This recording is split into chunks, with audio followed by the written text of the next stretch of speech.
Hey guys, welcome back to another episode. In today's video, I'm going to walk you through the process on how to hide likes on Instagram Reels. So if you want to post Reels without having to show the likes on it, then you can follow the steps of this video. So firstly, let me tell you that you cannot do it through the app of Instagram. You need to head over and open up Instagram through a web browser. So open up your web browser and then search for instagram.com, and then you will need to log into your Instagram account where you have posted the reels. Next, you need to switch your browser to a desktop view. Now on Chrome, to do that you can tap on the three lines on the top right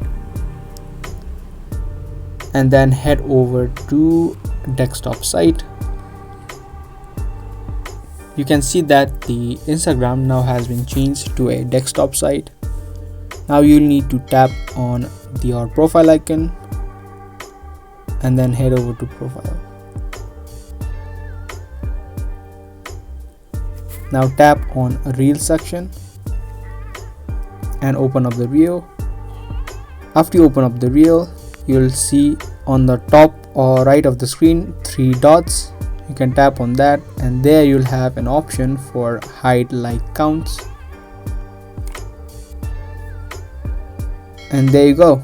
After you hide the like count, the reels that your likes receive will not show up.